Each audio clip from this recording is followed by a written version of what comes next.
تصور کنید یک روز یک نامه دریافت می‌کنید. نامه‌ای که به شما پیشنهاد زندگی در یک شهر دیگر رو میده. شهری که فقط افراد خاص اجازه ورود بهش رو دارن و بچه‌هاتون میتونن با امنیت کامل توی کوچه‌ها بازی کنن. شهری که با کمترین کار ممکن میتونید بیشترین امکانات رو داشته باشید. اما یک شرط وجود داره. وقتی وارد این شهر ایدئال شدید، دیگه اجازه خروج ندارید و ارتباطتون با تمام دنیای خارج از این شهر قطع میشه. این نامه در سال 1946 در اتحاد جماهیر شوروی برای برخی از مردم ارسال میشد و از اونها درخواست میشد که با اعضای خانوادهشون به این شهر تازه تأسیس مهاجرت کنند. این شهر در هیچ جای نقشه وجود نداشت و کاملا محرمانه ایجاد شده بود. شهری که قرار بود به یک آرمان شهر تبدیل بشه، اما تبدیل به بزرگترین قبرستان جهان شد. این ویدیو در مورد فاجعه شهر چهل است.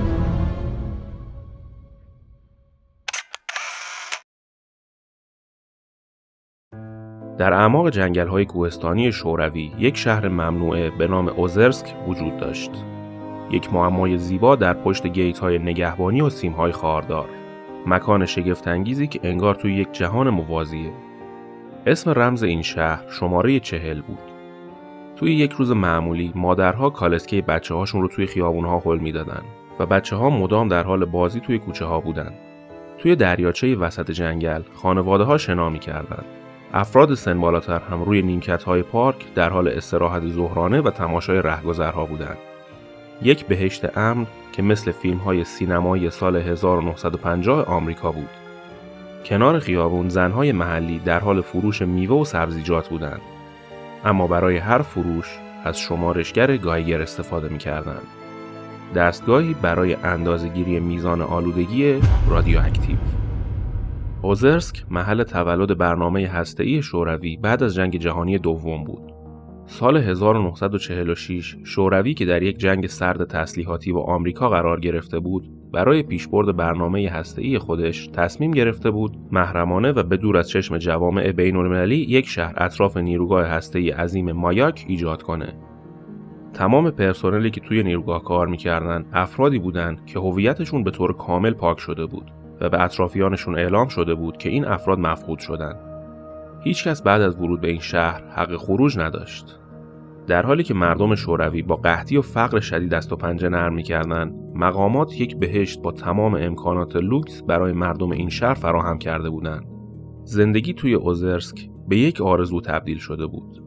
شهری که فقط روشنفکرا میتونستن واردش بشن و بهترین هر چیزی رو به صورت رایگان داشته باشن. زندگی در نزدیکی نیروگاه به معنی امنیت جانی و ثبات کامل مالی تا آخر عمر بود. ایدئال به نظر میرسه، درسته؟ این قرارداد با اینکه در اون شرایط شوروی نجات بخش بود، اما نتایج مرگباری داشت. تا سالها دانشمندان و مقامات شوروی تأثیرات شدید تشعشعات رادیواکتیو روی سلامتی ساکنان و فرزندان اونها رو مخفی نگه داشتن. از همون اول ورود بیشتر ساکنان در نزدیکترین فاصله به نیروگاه مایاک زندگی می‌کردند. به مرور افراد شروع کردند به مریض شدن و از بین رفتن. بچه‌هایی که متولد می‌شدند اکثراً دچار نقص عضو و بیماری‌های ژنتیکی بودند. تمام زباله‌های اتمی نیروگاه مایاک مستقیما وارد رودخانه‌ای میشد که خانواده‌ها برای آبتنی استفاده می‌کردند. گفته میشه که در طول 4 دهه مایاک چیزی در حدود 200 میلیون کوری مواد رادیواکتیو وارد محیط زیست کرد.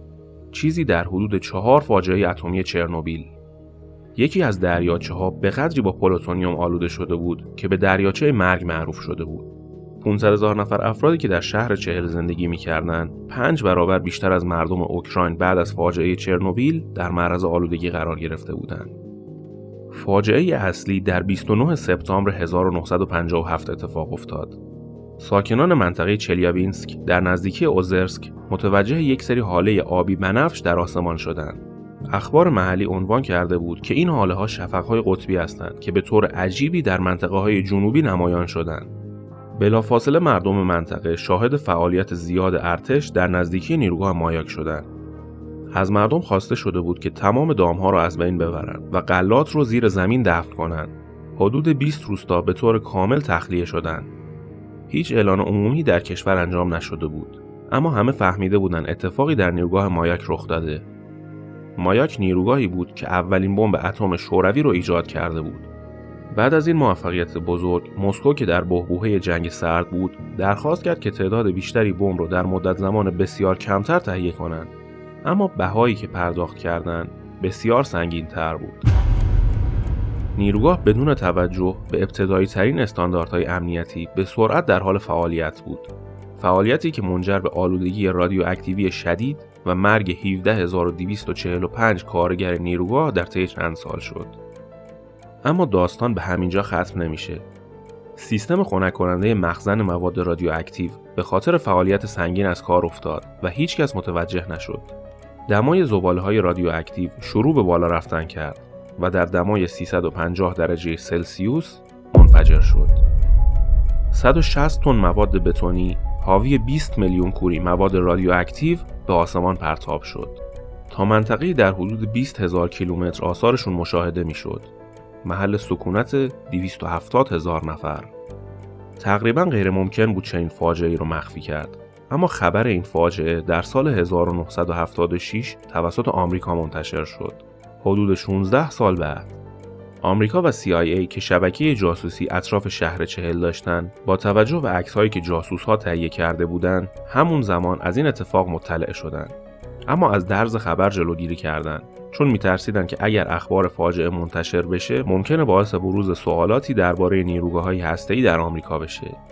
آمریکا به نوعی به شوروی در مخفی نگه داشتن اطلاعات این فاجعه کمک کرد.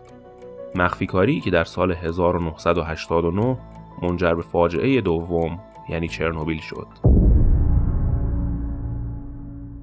در حالی که حالا پرده از راز این شهر برداشته شده، اما هنوز مکان عجیبی محسوب میشه.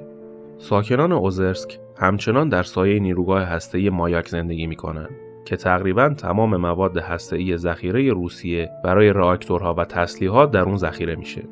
به دستور پوتین، علیرغم قراردادهای کنترل تسلیحات با آمریکا، این کشور به تلاش برای دستیابی به سلاح‌های قوی‌تر و بیشتر ادامه میده.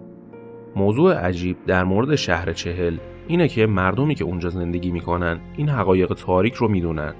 اونا میدونن که آبها و غذاها در این منطقه آلوده هستن و اوزرسک گورستان بزرگ پیشینیان اونهاست.